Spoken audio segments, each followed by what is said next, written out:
What's going on, everybody? Welcome back to Talk Sports with Jake. Hope we're all doing well. Shorter show for all you guys and gals today. Two smaller NBA trades. First one was the Pistons trading Karis LeVert and 3 second-round picks to the Bucks for Taurean Prince and Gary Harris. No player in this trade is going to be more than an average bench player. Karis LeVert had definitely an up and down career. Came up with the Brooklyn Nets. He's kept getting better and better and better. 2020, he averages 18 points a game and shoots 36% from three. Following year, gets sent to the Indiana Pacers in that crazy trade where when James Harden gets sent to the Brooklyn Nets. Plays very well that year, averages 20 points a game that season. He had some health issues. He had a really scary health issue that he could have died, actually. He was able to put it behind him, thankfully. But his game definitely has suffered. Like he had a good year in 22 in Indiana, and eventually got sent to Cleveland. He had a good year. He averaged 17 or points a game that year. And ever since then, since 23, he hasn't averaged more than 14 points a game. He got sent to the Hawks last year in a trade. He played better, averaged almost 15 points a game, but he's not a great 3-point shooter. For his career, he shot 34% from three for his career on 4 attempts a game.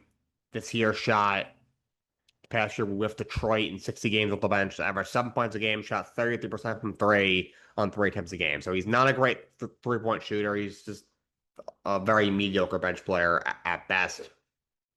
Going the other way to the Detroit Pistons, you have Taurean Prince. He's an okay player, veteran. He's going to be 32. Last year, averaged 9 points a game, shot 43% from three and almost 5.5 attempts a game. So he's a good shooter on the bench. Only played 26 games, was hurt a lot. But when he is healthy, he is a good 3-point shooter to have on your bench. So Detroit adds him. And they also add Gary Harris. Now, Gary Harris is another guy. He had a breakout year in his fourth season in the league with Denver back in 2018 when he averaged 17.5 points a game, shooting almost 40% from three and almost 6 attempts a game. Has not been able to uh, do that again. The following year in Denver, he averaged a little under 13 points a game on 33% shooting. Had some injuries, and the injuries have kind of ruined him. 48 games this past year for the Bucks. Didn't even average 3 points a game. Now he did shoot 41% from three, but only on 1.5 attempts. When he is healthy, he's a solid number two point guard who could shoot the ball, but he's almost never healthy. He's a terrible defensive player. But for Detroit, you're already a great defensive team, and you need guys who can space the floor around Cade Cunningham. Prince and Harris can do that. But I think you'll only do so much. I do think they are better fits than Karis LeVert. I think it makes sense for both sides. Pistons getting two guys who should be a part of the rotation in a smaller way next season. Two guys that could shoot. And if you're the Bucks, you move off two guys that you probably want to move off, two older players. And you get back LeVert, who is also a slightly older player. LeVert is an overall better player. I just said that the Pistons guys that they're getting are their team better, but LeVert's probably the overall better talent. And you get 3 second-round picks, and you get another veteran that you can move. And I keep saying about the Bucks, they're trending in the right direction because they have a lot of young talent who are cheap and controllable, and who could end up being very, very good. And you have a couple of veterans there who are solid players that you could move for something. Tyler Hero could get you something pretty solid. You can get back a good player, a young player. You can get back some first-round picks. Miles Turner can probably get you a player and maybe a first-rounder. Kyle Kuzma could maybe get you something. He won't get you a lot, but you can get a couple seconds from him without retaining any money. And Tyler Hero's a guy you could always keep and build around as well. And Carlos Silver, he won't get you much, but he could, you just got a couple of seconds to acquire him. You could probably get a couple of more seconds if you were to move him. So the Bucks, I think, are trending in the right direction. The moves that they are making. Grizzlies and Wizards involved in a trade with Dallas Mavericks. It's technically a six-team trade. When you first read the headline, it sounds bonkers. It's just a bunch of moves that have already been confirmed, like the move that sent that when the Pistons traded Marcus Sasser, and the Pistons trade where they trade Levert that I just covered, and trade right around the draft where AJ Johnson got traded, and when Memphis traded Santi Aldama. So it all got lumped into this thing, but uh, the last part that had not been reported until last night, the Grizzlies got D'Angelo Russell from the Wizards as well as a 2029 second round pick and a second round swap in 2033. The Wizards reacquire Chris Middleton. He was there a couple of years ago. Was in Dallas last year. But before that, I spent a couple of seasons in Washington. Washington had gotten him for Kyle Kuzma from Milwaukee a couple of years prior. Wizards also get a 2033 second round pick from the Dallas Mavericks. Middleton signs a 3-year deal with the Wizards worth $17.6 million. D'Angelo Russell, I think you know the story of him. He's a point guard who can score, will play literally zero defense, but he is a solid player. He's been in the league for a while. This is going to be year 12 for him. He's going to be 30 years old. This past year in Dallas, he averaged 10 points a game. Only played 26 games, was hurt a lot. He does get hurt a lot, but he averaged 10 points a game this past year when he was healthy. Now, he shot 29% from three last year. As he's gotten older, his three-point shot has to climb, but he's only 2 years removed from shooting 41% from three. He's a 36% three-point shooter for his career. He's a good backup point guard who can score the basketball. That's what he is when he is healthy. Memphis adds him. That's a veteran player. You need the true point guard to replace John Morant. Now you get one veteran player. He's been traded how many times in his career? He's a veteran who can play, good player, and you could eventually trade him for some draft capital if you so choose to at some point between now and the end of next season. And then the Wizards they reacquire Chris Middleton and a late round pick from the Dallas Mavericks. Middleton is much older now. It's going to be year 15 for the former three-time All-Star and former NBA champion 2021 with the Milwaukee Bucks. Going to be 35. Last year, between Washington and Dallas, he averaged 10 points a game, shot 36% from three. This is not a guy who's going to make an All-Star team and average, 25-4 and be a number 2 on a title team. But this is a solid 3-and-D piece on the bench. Again, injured a lot. Injuries have really piled up on him, especially as he's gotten older. But this is a guy that when he is healthy, I mean, he played 63 games last year. This is a guy who he won't play a full year, but could give you 60 games. He'll miss 20 games, but when healthy, is a solid 3-and-D piece on the bench. In Washington, they got to make the play in next year. If they can somehow, I'm not sure how they're going to do it. Anthony Davis, when he's healthy, he's a 25-10 guy who can block shots better than almost any player in the league. Trion, I'm not a fan of, but he'll shoot the ball a lot. He can shoot the three. His percentage should be higher considering the volume he's at. But he is a 20-10 assist guy. Andrew DeBanza should be an elite player. Obviously, a rookie of the year candidate. And now you bring in Middleton, who's a nice 3-and-D piece. Alex Sarr is a really good defensive player. If his offensive game ever comes along, could be an All-NBA guy down the line. So they got a collection of some talented young guys and some older players who are still good. So this team should be a playing team in the Eastern Conference next year. And lastly, I'm going to cover for today is going to do the AFC North preview, did the AFC East yesterday. I'm sure you get the pattern of where this was going for what day. Each day I'm going to do a different division. Definitely going to be talking a lot more football as we are now getting ready for training camp to start in a few weeks. But the AFC North can continue going with the over-unders here. I have the Baltimore Ravens winning the AFC North. Their over-under is at 11.5. I'm honestly going to take the under. I do think they win the division, but I think they're going to be at about 11 wins. So I'm going to take a little bit under that. It's a bit of a high over-under for me.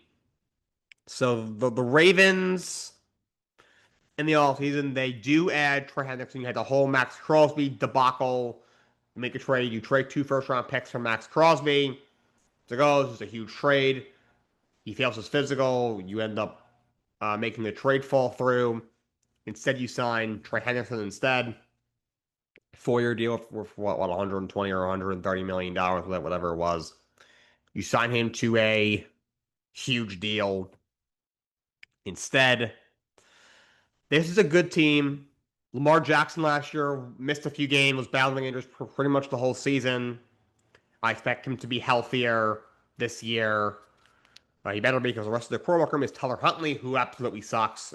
Joe Fagano from UConn, and Diego Pavia, just the stupid little jackal from Vanderbilt.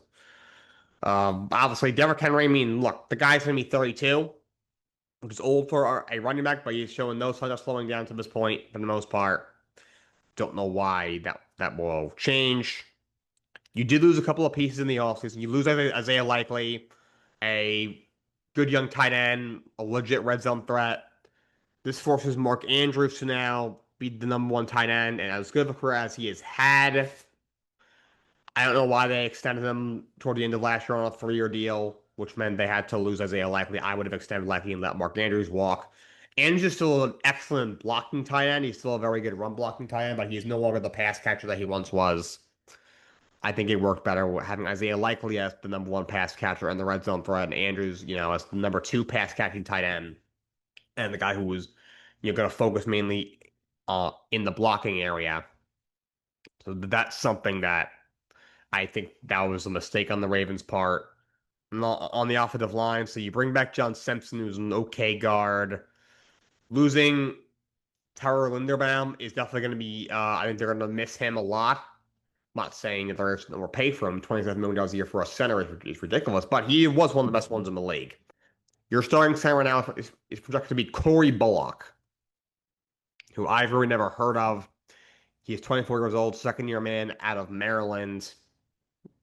So I'm not really sure what they are expecting out of him. That being said, they do this all the time with unknown guys. They develop pretty much everybody over there in Baltimore. You never know.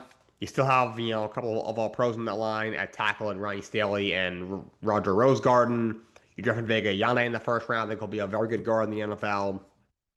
Defensively, I think Max Crosby is definitely the better player. Not think I know. I think that's pretty obvious. That being said, Hendrickson, he's a couple of years older. Also has some health issues, but not as many. And it does save them a little bit of money. Does save them a little bit of money. He was injured a lot last year, but before that, had back-to-back 17 and a half sack seasons. I think he's top 3 in sacks over the last, or at least top 5 over the last 3 years, and he missed 7 games last year. You have him. Madubuike is a great D lineman in the middle. You still have Calais Campbell, who's 1,000 years old, but he's still a productive player. You have at linebacker Roquan Smith is a star, one of the best players at his position. Secondary should be very good. Nate Wing just turned into a good corner. Awuzie isn't bad. Martin Humphrey a little bit older, not the same player, but still a solid corner. At safety, you have Kyle Hamilton, who's one of the best in the league. Malachi Starks, first round pick a year ago, is a good young player. There's a ton of talent on this team. But this team that refuses to address the receiver room. They haven't for years. I don't really understand it. I like Zay Flowers. I don't believe he's a full-fledged number one wide receiver. They have a couple of already younger guys. Elijah Surratt, I think, has the chance to be very good. He could be a solid number 2. Jacoby Lane could be a solid number 2 or 3. Like Rashad Bateman is a guy from our first pick that they've pretty much missed on. Serviceable 3, decent deep threat, but isn't anything special. Tez Walker was a former 4th rounder at North Carolina. He's another talented wide receiver. That just hasn't turned out at all. Through his first two seasons, he has 6 career catches. So he's just been bad flat out. So I don't love their pass catching options. So, they kind of the Ravens and the Bills to me are kind of in the same boat. They have elite quarterbacks in the regular season. They haven't gotten done in the postseason. Ton of talent on both their teams. Should win their divisions. Will definitely be postseason teams. Could win a playoff game for sure. But have flaws that are going to hold them back. Definitely are going to be held back. So first year head coach Jesse Minter. And I like Jesse Minter. I think the Ravens are hoping he has the same effect that Mike McDonald had on the Seahawks. He was the D coordinator under Harbaugh a couple of years ago. He takes the Seattle job 2 years later. He wins the Super Bowl as a head coach in Seattle. John Harbaugh was fired after last year. Of course, now he coaches the New York Giants. So they're hoping it has the same effect. You need a full-on change. You just get a younger version of John Harbaugh, which is what they feel Jesse Minter is. Of course, he coached under Jim for a long time, dating back to his Michigan days. And that's what the Seahawks did when they fired Pete Carroll. They brought in what they thought was just a younger version of him and Mike McDonald, and it's worked out perfectly for them. Most of the team does have some flaws. Don't know about their pass rush. Ken Hendrickson stay healthy. Now, if he can, he's a stud. Calais Campbell is really old. Matabuke is good, but he hasn't been, 14 and a half sacks good since he was a couple years ago, but he's still very good. Tarluke, their kicker last year, he missed that, 43-yard field goal in the last play of the game on Sunday football against the Steelers, which cost him a playoff spot. Obviously, far from all his fault. Lamar was hurt throughout the year, and John Harbaugh, had some bad decision making that cost him his job, and a lot of other things that happened throughout the year. But you would think, you would bring in some competition for him. They didn't. So this team does have some flaws in that. Like I mentioned, that you lose a couple of pieces, and you lose. Didn't lose, but you didn't bring in another veteran receiver that I would have liked to see you bring in. So I'll take the Ravens from win the division, but just under the 11.5 wins. Second place, I have a Cincinnati Bengals. They're at 9.5. I'm going to take the under. Another team that's kind of hard to predict. Now, you know the story with the Cincinnati Bengals. Obviously, their offense is as talented as it gets. When Joe Burrow was healthy, he's top 3 in the sport. Jamar Chase, the top 3 receiver. T. Higgins is an elite receiver. Chase Brown's a top 10 running back. Their offensive line is very good, and defensively, they've been at least bottom 3, if not worse, over the last few seasons. They should be better defensively. They're going to be better defensively. Defensively, you make the trade for Dexter Lawrence, who is a little bit older, but still an excellent run stuffer. You add Jonathan Allen, still a good defensive tackle. You add Brian Cook, who's a solid safety, to your secondary. You add Boy Mafe. $20 million a year is a little steep to me for a player of his caliber. He did win a Super Bowl with the Seattle Seahawks. But he did have 9 sacks in 2023. I think he's a solid rotational pass rusher. They're paying him to be a starter, so we'll see how that works out. And you have a couple of young guys on the roster. Shamar Stewart was a first rounder a year ago. Miles Murphy's a former first round pick. You took Cassius Howell in the second round this year. Sold on Howell, just a weird player, older prospect. So he's just a weird prospect coming out. Out of A&M. Howard, they got him in the second round, 41st overall. I thought someone was going to take him maybe in the top 20 going into the draft, which would have been a mistake. Their linebackers still aren't great. Demetrius Knight Jr. is okay. Their projected stars otherwise are Barrett Carter and Oren Burks. That just leaves a lot to be desired. Your corners are Dax Hill, J. Turner, to Carl Davis. It's not a great group. The safety group is better. Brian Cook is good, but Jordan Battle isn't very good. Kyle Duggar is fine. So this still isn't a good defense, but they should be better. They're probably still a bottom 10 defense, but it's better than being the worst defense in football, or the second worst, the third worst defense in football. And on the offensive line, look, you have an upper left tackle in Orlando Brown. Maurice Mims, still kind of still waiting on him at right tackle. Maybe he has a better year. Dalton Risner at guard, he isn't great.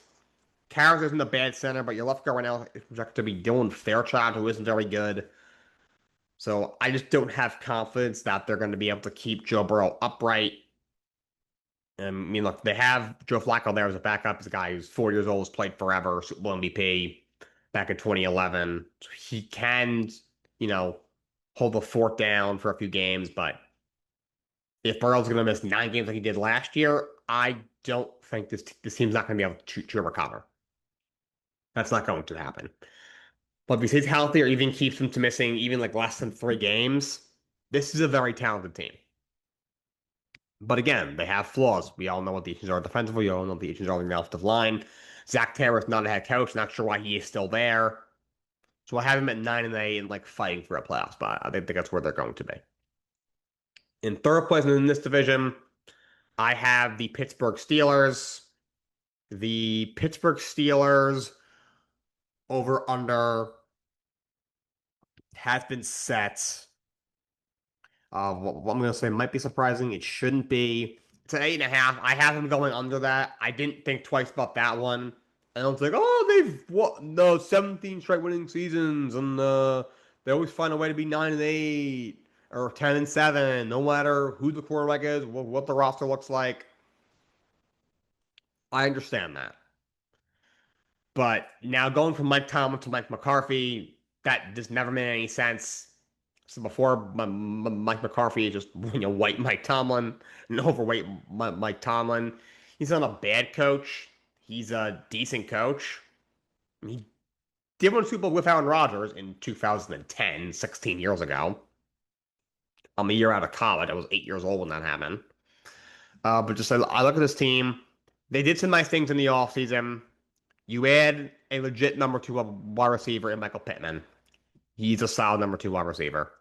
You do add to the defense, you add a very good cover corner in Jamal Dean to your secondary. That's something that did happen.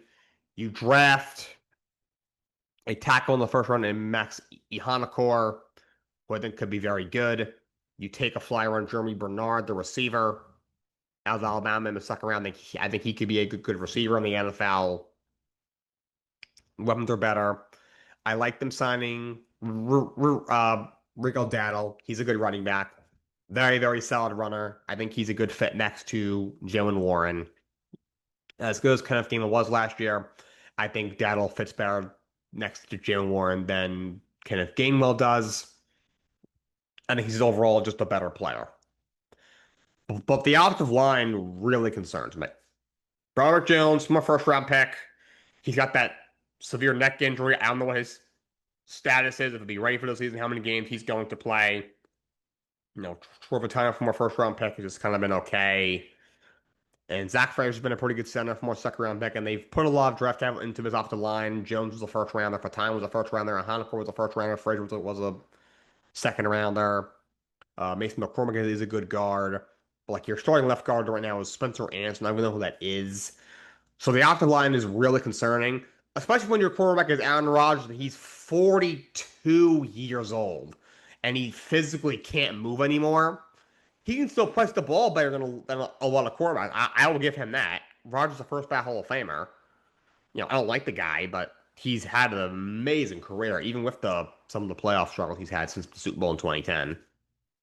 But just the coach not fitting and him being 1,000, he's not going to get much better. I mean, he had a decent year last year for a guy who was 1,000 years old, but was very bad in that playoff game against Houston.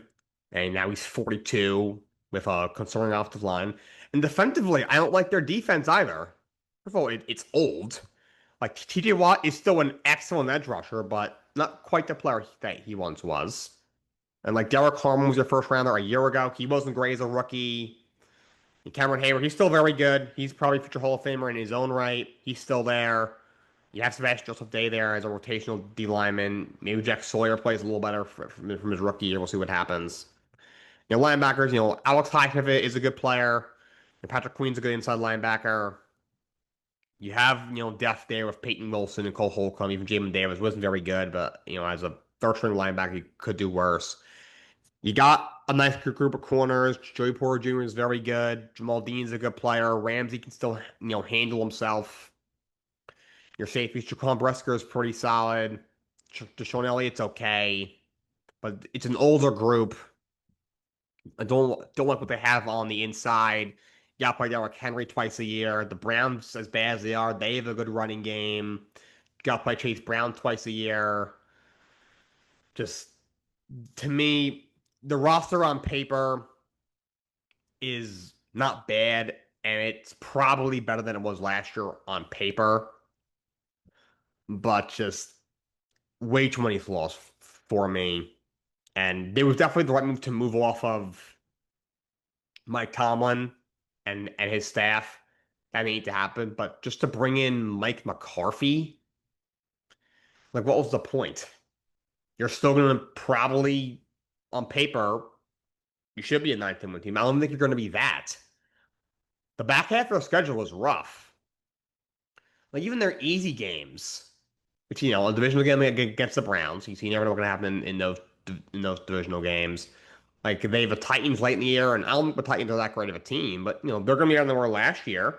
They're a more talented team. They should be able to play some really strong defense under Robert Saleh. If Cam Ward takes a step forward, they actually might not be that bad. They won't make the playoffs. Like they can win 7 games, but it's not a gimme. So to me, with the back half of the schedule being rough, I'm gonna pull it up right now. Like look at the first half. Home against Atlanta, okay. You go to New England. You're home against Cincy at Cleveland. Home against Indy at Tampa. Home against New Orleans. Home against Cleveland. That isn't so bad. If they're 5-3 going into their Week 9 bye, I wouldn't be surprised. But then it gets very hard down the stretch.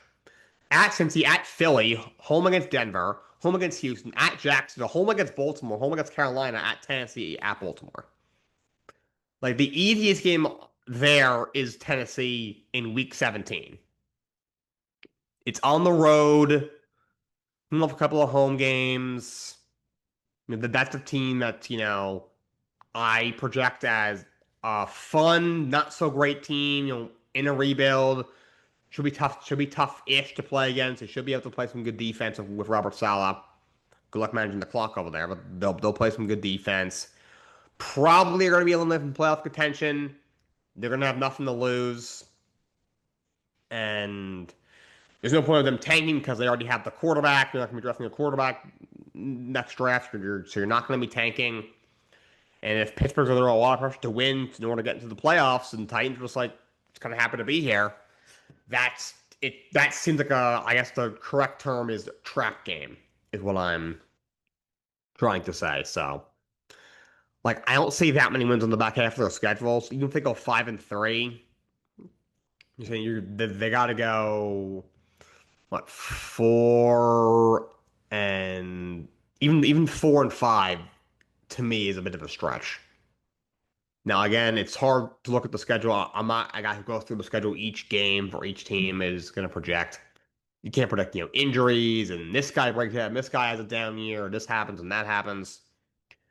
But just zooming out, I have a hard time seeing a whole lot of wins on the back half of their schedule. So I think they win less than 8 games this year, and they'll be in third place, and they'll miss the playoffs. In last place, I have the Cleveland Browns. They're over under this season. They could probably guess them. Sure, it's very low because it is the Cleveland Browns. Yes, it is at 6.5, which is honestly higher than I thought it was going to be. Definitely taking the under on that. That's just I don't bet, but that seems like the safest bet in the world. They're just a disaster. Their quarterback room is Deshaun Watson, was injured all of last season, shouldn't be in the league because of his off the field stuff. Has been an NFL caliber quarterback in a presidential term and a half. Shador Sanders is not an NFL quarterback who has a pretty last name. Dylan Gabriel definitely isn't an NFL quarterback. Cameron Green drafted him in the 6th round, definitely isn't ready. And look, they did some nice things in the draft. You take a couple of receivers. I don't love Casey Concepcion. Maybe he can be a solid slot receiver. You took Denzel Bolson in the 2nd round. I like him. He'll be a solid slot uh, solid slot receiver. You have some young players on this team for sure. In terms of the Miles Garrett trade, I think it was the right move. To only get one first out, I think it's kind of weak. I get it. You get a 1, 2, and a 3. The 2 and the 3 combined is just about a first round pick. Jalen Brooks could get you a first round pick, but I think they should have gotten a little bit more out of that. But look, they save a lot of money. Garrett's getting older, as insane of a player as he is, and they have some young talent. Judkins is a good young back, though he's probably going to be hurt to start the year, which means it'll be Dylan Sampson as their top back, and he isn't great. And your number one, well, wide receiver is still Jerry Jeudy, who's a fine receiver, but not one we all thought he was going to be. Like, the fact that Malachi Corley is still in the NFL is nuts. But Howard Fan, I think it's going to be a very good young tight end. You take Hunter Fano in the top 10. The line worries me.